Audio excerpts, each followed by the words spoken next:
Nggak ada yang kembali kepada Allah, semuanya surga atau neraka. Kan itu pikiran kita kan seperti itu. Itu kan siloka sebetulnya. Cerita tentang kiamat yang selama ini diyakini oleh kita itu siloka. Dihancurkan dulu semestanya, baru dibangkitkan dari kuburannya. Betul nggak? Setelah itu manusia akan kembali kepada Allah. Itu siloka. Dihancurkan dulu ya buminya. Setelah dihancurkan buminya, dibangkitkan ruhaniyahnya dari kuburannya. Setelah hancur semesta, itu namanya bangkit ruhnya. Bangkitnya ruh, bahasa Qur'annya kiamat. Makanya kiamat selalu diidentikan dengan hancurnya semesta. Iya emang, Nabi Musa hancur dulu, baru kiamat. Nabi Muhammad hancur dulu, baru kiamat. Kita juga harus hancur dulu, baru kiamat. Buminya diratakan dulu, betul nggak? Gunung-gunungnya dihancurkan dulu seperti anai-anai. Setelah hancur semuanya, tidak merasa ada lagi kita, baru bangkit yang di dalam diri kita. Bangkitlah sang ruhani dari kuburan jasmani ini. Itu. Lalu kata-kata hisab yang paling tepat itu adanya di Quran surat Al-Isra ayat yang ke-14. Allah mengatakan, Iqra kitabaka kafa binafsika al-yauma alaika hasiba. Bacalah kitabmu, cukuplah itu sebagai juru hisabmu.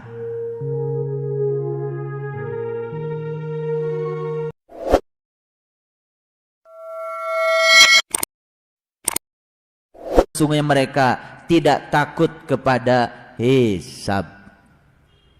Kita kalau dengar kata hisab, kan biasanya pikiran kita langsung menerawang.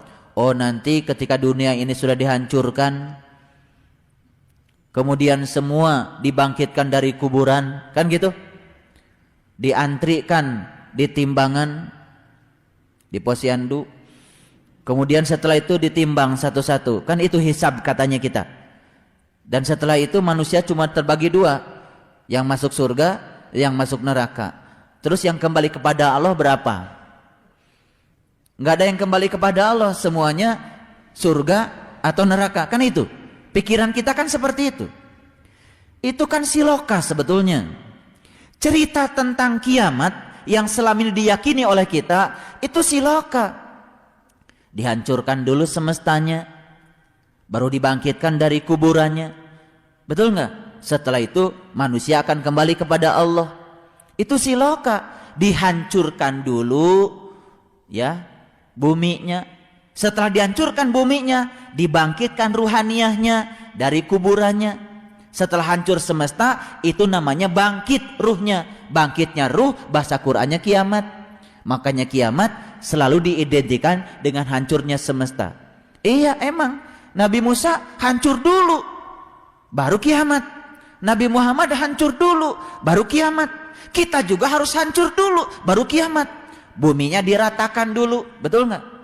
Gunung-gunungnya dihancurkan dulu seperti anai-anai. Setelah hancur semuanya, tidak merasa ada lagi kita, baru bangkit yang di dalam diri kita. Bangkitlah sang ruhani dari kuburan jasmani ini. Itu. Lalu kata-kata hisab yang paling tepat itu adanya di Quran surat Al-Isra ayat yang ke-14. Allah mengatakan, Iqra kitabaka kafa binafsika al-yauma alaika hasiba. Bacalah kitabmu, cukuplah itu sebagai juru hisabmu. Jadi hisab itu kapan? Hisab itu saat kita sedang membaca kitab sejati kita. Kita sedang melihat diri kita yang sebenarnya. Kita sedang melihat apa yang kita lakukan. Kita sedang melihat ya akibat-akibat dari apa yang kita lakukan. Kapan itu terjadi? Saat kita sedang melihat kitab sejati kita ke dalam. Maka perintahnya di Quran, Iqra kitabaka, bacalah kitabmu, kafa binafsika al yauma alaika hasiba. Itulah hari hisabmu. Kalau begitu hari hisab kapan terjadi? Ya saat kita sedang membaca kitab amal kita. Kitab amal kita dibacanya kapan? Ya sekarang. Kapan saja kita bisa, kapan saja kita mau. Sekarang kita mau membacanya, sekarang kita bisa membacanya. Semua jelas kelihatan. Apa yang kita lakukan, dampak yang kita lakukan semuanya bisa kita lihat. Itulah yaumul hisab.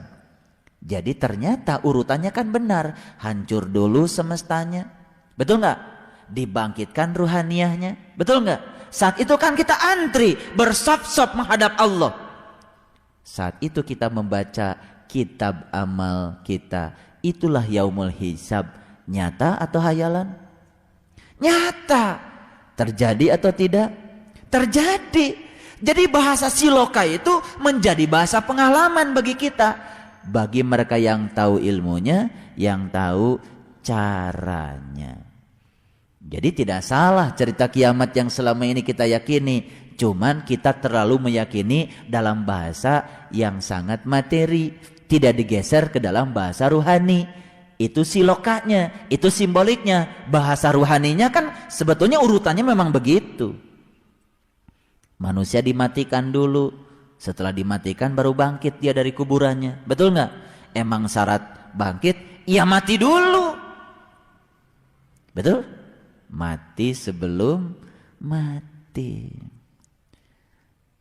Nyambung nggak? Nyambung? Kalau nyambung diteruskan, kalau nggak nyambung jangan diteruskan. Nah, teruskan, ya. Dan mereka mendustakan tanda-tanda kami. Siapa sih? Apa sih tanda-tanda kami? Kami di situ kan pakai K besar. Tanda-tanda Allah tentu saja. Ya tanda-tanda Allah, ya Allah itu sendiri. Jadi saat kita sedang menghisab diri kita, saat itu yang kita lihat adalah tanda-tanda Allah. Tanda-tanda Allah, ya Allah itu sendiri. Dan sungguh, dengan sungguh, ya dengan sesungguh-sungguhnya. Dan segala sesuatu telah kami catat dalam suatu kitab. Wa kulla syai'in ahsainahu kitaba. Betul? Tercatat di situ semuanya? Tercatat semuanya di situ. Makanya saya sudah sampaikan waktu kaji Quran surat Al-Qiyamah, membaca Quran yang benar itu adalah saat dimana kita membacanya tanpa menggerakkan lidah. Iya. Itu membaca Quran yang sesungguhnya tanpa menggerakkan lidah. Kata siapa? Ya kata Quran. Beruntung mereka yang sudah bisa membaca Quran tanpa menggerakkan lidah. Nah, karena itu rasakanlah. Dan kami sekali-kali tidak akan menambah kepadamu selain daripada azab. Illa azab. Makanya sekali kita jatuh, kemungkinan berikutnya jatuh lagi. Kemungkinan berikutnya jatuh lagi. Jadi sebetulnya kita itu dari lapisan bumi yang pertama masuk pada lapisan yang kedua, masuk pada lapisan yang ketiga, masuk pada lapisan yang keempat, masuk sampai lapisan yang ketujuh.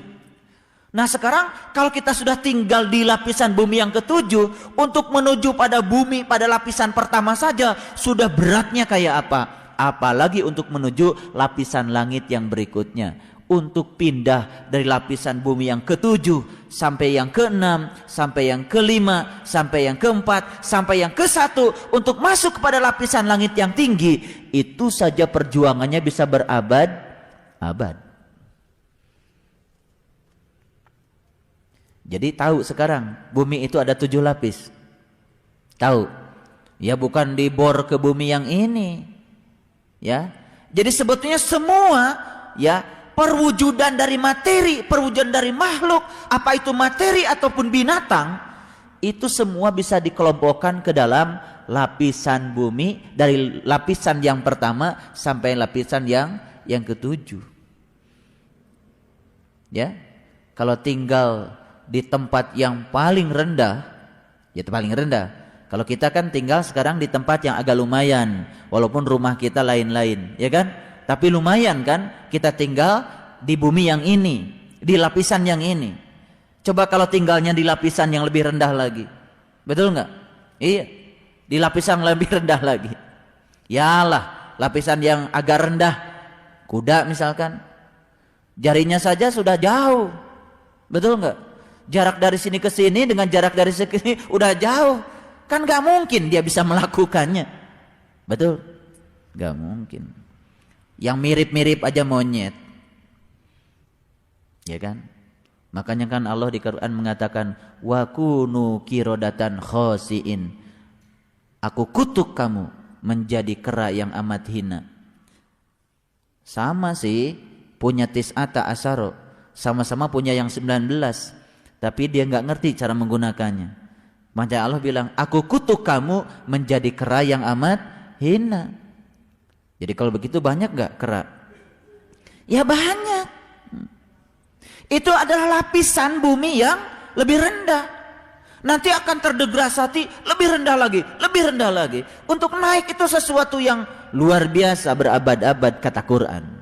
Itulah jahanam. Kita teruskan, ya. Inna lil muttaqina mafaza. Sesungguhnya orang-orang yang bertakwa dia mendapatkan kewenangan. Siapa yang bertakwa? Kan sudah saya jelaskan berulang-ulang. Yang mengambil janji diangkat gunungnya, betul? Diperjalankan gunungnya. Ketika dia memperjalankan gunungnya, semuanya menjadi fata morgana. Kenikmatan yang ada di dunia ini saat kita sedang berjalan gunung kita menjadi kenikmatan yang fata morgana. Makanya dunia ini kenikmatan yang menipu bagi yang tahu. Tapi yang belum tahu kenikmatan selain dunia, dia akan melihat dunia ini adalah kenikmatan yang sesungguhnya. Untuk siapa dunia ini kenikmatan yang sesungguhnya? Untuk orang-orang yang tertutup. Untuk orang-orang yang terbuka, yang sudah merasakan kenikmatan di luar itu, dunia ini fata morgana kenikmatannya. Tapi bagi orang yang tertutup, dunia ini kenikmatannya nyata, senyata-nyatanya. Jadi kalau hari ini kita masih memandang kenikmatan dunia sebagai kenikmatan yang nyata, berarti kita masih tertutup. Gitu. Jadi kita bisa lihat ya dari cara dia memandang dunia, tertutup atau tidak tertutup. Teruskan yang berikutnya. Sesungguhnya orang-orang yang bertakwa mendapatkan kemenangan. Inna lil muttaqina mafaza. Ya. Kemudian yaitu kebun-kebun dan buah-buah anggur. Dan gadis-gadis remaja yang sebaya. Dan gelas-gelas yang penuh yang berisi di dalamnya. Di dalamnya mereka tidak mendengarkan perkataan yang sia-sia dan tidak dusta. Mohon maaf, kalau hari ini kita masih sering bicara dan perkataan kita itu adalah perkataan yang sia-sia, apalagi perkataan dusta, itu tandanya kan kita masih tinggal di jahanam. Yang sudah tinggal di luar jahanam, yang sudah masuk surga, dia itu lebih banyak diam sekiranya tidak ada manfaatnya. Mungkin setelah belajar ilmu ini kita merasakan untuk ngomong ini rasanya males gitu kalau tidak ada manfaatnya. Untuk bicara ini rasanya males sekiranya tidak ada faedahnya. Memang kata Quran seperti itu. Orang-orang yang sudah tinggal di puncak kesadaran untuk berkata yang sia-sia apalagi dusta, sesuatu yang tidak mungkin bagi dia. Karena apa? La yasma'una fiha lagwaw wala kizaba. Yang keluar dari mulutnya illa qila salaman salama, kecuali ucapan yang damai dan mendamaikan.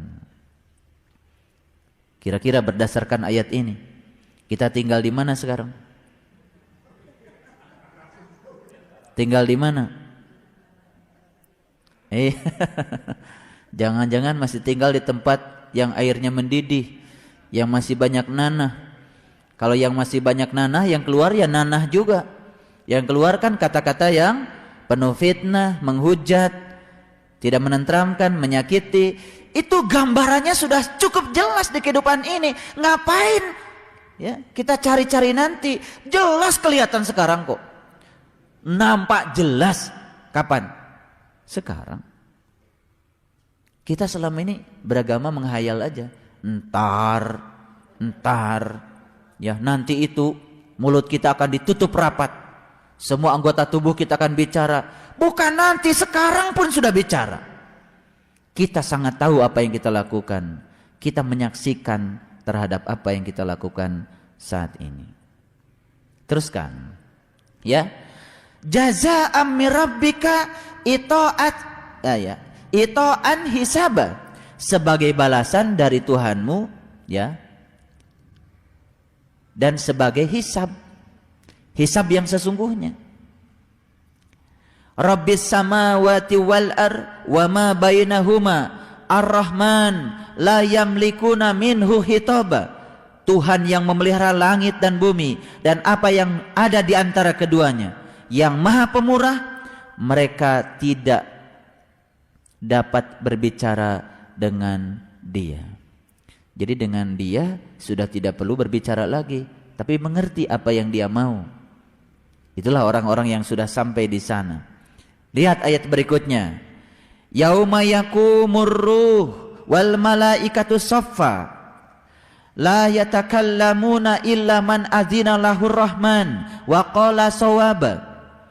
Pada hari itu yaqumur ruh wal malaika, ketika itu ruh dan para malaikat bersaf-saf. Ruh dan malaikat bersaf-saf. Jadi ruh ini kan didorongnya oleh malaikat. Ruh ini akan naik atau turun tergantung malaikat yang dorong. Nanti malaikat yang akan dorongnya. Begitu ada ada malaikat, ada yang mendorong, naik itu ruhnya. Makanya mau maju atau mundur terserah yang mendorongnya. Yang mendorong apa? Malaikat. Kita, malaikat itu yang mendorong ruh itu, ya, ke tempat-tempat yang tinggi. Kecuali mereka tidak berkata-kata, kecuali, ya, illa man azina lahu rahman wa qala shawaba, kecuali orang yang sudah diberi izin bicara, maka perkataannya menjadi nancap, berfaedah. Makanya izin bicara itu tidak diberikan kepada orang yang sembarang. Kalau orang ngomong perkara ruh tapi pakai ilmu kirata, tidak mengalaminya, dia belum dapat izin bicara. Jadi izin bicara itu apa? Pengalaman yang Allah berikan kepada seseorang. Makanya orang beriman itu dilarang membicarakan sesuatu yang tidak dialaminya, yang tidak dirasakannya. Kabura maqtan indallahi an taquluna ma la taf'alun. Murka Allah akan menimpa dirinya ketika dia membicarakan sesuatu yang dia tidak mengalaminya, tidak merasakannya. Itu sebabnya tidak semua orang diberi izin bicara. Maka Allah mengatakan man azina lahur rahman wa qala shawaba. Barang siapa yang diberi izin bicara oleh Allah, maka kata-katanya pasti akan menghunjam. Kita kan sering mendengar orang berbicara, tapi kata-katanya ngambang, kata-katanya bingung, ya, kata-katanya tidak ada energinya, tidak menghunjam. Itu artinya dia belum diberi izin bicara. Kapan izin bicara akan diberikan Allah pada dia? Kalau dia sudah diberi pengalaman oleh Allah untuk mengalami yang dia bicarakan, itu namanya izin bicara. Kalau dalam bahasa keilmuan ma'rifatullah, seorang murid itu kan disuruh bicara harus ada izin dari gurunya. Itu tidak bisa sembarang tiba-tiba misalkan semua memberikan doa gitu rame-rame. Dalam keilmuan ma'rifatullah itu kan ada yang disebut dengan silsilah, ada izin bicaranya. Izin bicara itu dari Allah yang disampaikan lewat guru-gurunya. Makanya kalau orang tidak dapat izin bicara, dia ngomong, akan terjadi perdebatan. Apalagi ketika dia ngomongnya itu belum yang dia alami. Sesuatu yang diomongkan yang bukan dia alami hanya akan mengeraskan hatinya. Makanya banyak orang keras kepala karena apa? Dia merasa banyak ilmu, keilmuannya itu yang mengeraskan dirinya. Tapi kalau orang yang mengalami pengalaman spiritual, tidak semakin keras, semakin lembut. Sekarang kalau kepala diadu dengan kepala, masing-masing sama kerasnya, kan saling menyakiti. Sama seperti batu dengan batu dikarungi, kan saling menyakiti. Coba batu dengan batu dikarungi, kan saling menendang, saling menyakiti, saling memukul. Betul nggak? Tapi kalau air digabung dengan air, saling mengisi. Yang lembut ketemu yang lembut saling mengisi. Yang bijaksana ketemu yang bijaksana saling mengisi. Yang bijaksana ketemu yang bijaksana saling mencerahkan. Yang bijaksana ketemu yang tidak bijaksana tidak memaksa. Jadi kalau kita masih sering memaksakan pendapat kita kepada orang yang tidak tahu, yang tidak bijaksana kita. Lah orang tidak tahu dipaksa. Yang tidak tahu biarkan saja, ntar juga tahu. Di abad yang mana? Yang nggak tahu berabad-abad lagi dia untuk menjadi tahu. Sekarang dia sedang tidak mau tahu. Nanti di abad mana jadi yang tahu.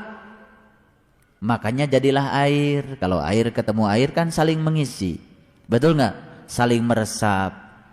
Air kopi gabungkan dengan air susu saling mengisi. Setelah itu nyampur jadilah susu kopi.